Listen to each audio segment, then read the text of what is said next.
आज आप देखते होंगे जो आपके माता पिता हैं, पता नहीं बहुत से कम उम्र के भी लोग हैं, शायद उनकी उम्र 18-20 बरस होगी, वो जब होश संभाले होंगे तो उस समय उनके पहले का बिहार कैसे था उसका उनको जानकारी नहीं होगी। या तो उनके माता पिता या कोई उनके बुजुर्ग साथी या बुजुर्ग घर में होंगे वो बताते होंगे। ये पूरा बिहार धार्मिक उन्माद और जातीय तनाव से ग्रस्त था जब माननीय नेता को ये बिहार मिला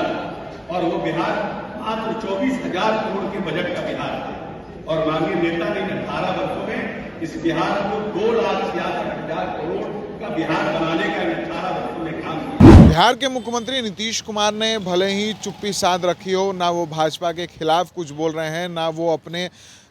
महागठबंधन के समर्थन में कुछ बोल रहे हैं, लेकिन जदयू कोटे के तमाम मंत्री ये भूल गए हैं कि हम महागठबंधन के साथ अपनी सरकार चला रहे हैं। जी हाँ, ये सवाल अब इस वजह से उठने लगा है क्योंकि बिहार सरकार के मंत्री अशोक चौधरी ने खुले मंच से पिछले 15 साल की, जो नीतीश कुमार जब मुख्यमंत्री बने उसके पहले जो 15 साल थे शासन के, यानी कि लालू राबड़ी शासनकाल की याद दिला दी और साफ कहा कि पहले ये राज्य धर्म और जात के उन्माद में फैला हुआ था। दरअसल जदयू कार्यालय में अपने नेताओं कार्यकर्ताओं को संबोधित करते हुए बिहार के मंत्री अशोक चौधरी, जो नीतीश कुमार के बेहद करीबी हैं, वो ये भूल गए कि हम महागठबंधन के साथ अपनी सरकार चला रहे हैं और बोलते बोलते में उन्होंने लालू राबड़ी शासनकाल पर निशाना साध दिया और साफ कहा कि हमारे नेता को जब बिहार की कमान मिली तो हमने बिहार को बेहतर बनाया है। क्या कह रहे हैं मंत्री अशोक चौधरी, पहले हम आपको सुनाते हैं। और हमारे नेता माननीय नीतीश कुमार जी ने अपने कार्यकाल में, इन 18 वर्षों के कार्यकाल में न सिर्फ बिहार की मूलभूत संरचनाओं का विकास किया बल्कि उन योजनाओं को धरातल पर उतारने का भी कार्य किया। आज आप देखते होंगे जो आपके माता पिता हैं, पता नहीं बहुत से कम उम्र के भी लोग हैं, शायद उनकी उम्र 18-20 बरस होगी, वो जब होश संभाले होंगे तो उस समय उनके पहले का बिहार कैसे था उसका उनको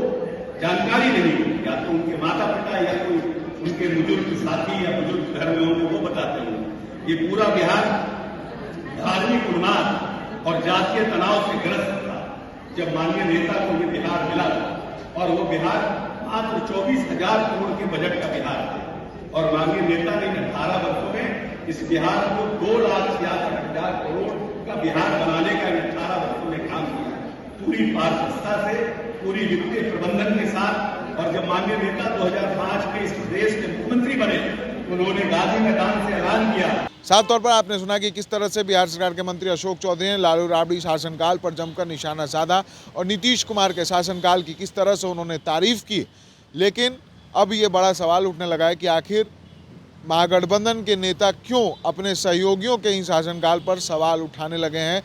जिस तरह से नीतीश कुमार ने भले ही इन दिनों चुप्पी साध ली हो, वो ना भाजपा के खिलाफ कुछ बोल रहे हैं, ना इंडिया गठबंधन के समर्थन में कुछ बोल रहे हैं, ना महागठबंधन के समर्थन में कुछ बोल रहे हैं, लेकिन नीतीश कुमार अपने मंत्री से ये बातें कहवा रहे हैं या फिर उनके मंत्री खुद ये कह रहे हैं, ये तो जांच का विषय है। ये बातें तब सामने आएगी जब कोई खुलकर बोलेगा। लेकिन जिस तरह से मंत्री अशोक चौधरी ने जो बातें कही है उससे अब ये साफ जाहिर होने लगा है कि महागठबंधन में कुछ भी ठीक नहीं है, या फिर नीतीश कुमार ये खुद से नहीं कहकर बल्कि दूसरे के कंधे पर बंदूक रखकर चला रहे हैं। ये भी कयास लगाए जाने लगे हैं क्योंकि मंत्री अशोक चौधरी ने जिस तरह से लालू राबड़ी शासनकाल पर सवाल उठाए, नीतीश कुमार के शासनकाल की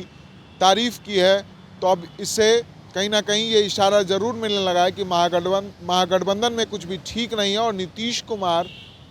एनडीए की तरफ अपना रुझान कर सकते हैं, अपनी रुख मोड़ सकते हैं। ये भी अब कयास लगने लगे हैं और कहा यह जा रहा है कि ललन सिंह जब से पार्टी के राष्ट्रीय अध्यक्ष की कमान से हटे हैं उसके बाद से ही अब लगातार नीतीश कुमार पर यह दबाव बनाया जा रहा है कि वो एनडीए के साथ आ जाएं और उसमें अशोक चौधरी भी एक प्रमुख नेता शामिल है जो चाहते हैं कि नीतीश कुमार एनडीए के साथ आ जाएं और एक बार फिर से बिहार में एनडीए की सरकार बनाए। हालांकि अब देखना होगा कि आने वाले वक्त में क्या होगा, नीतीश कुमार क्या चाहते हैं, ये आने वाले समय में पूरी तरह से साफ हो जाएगा।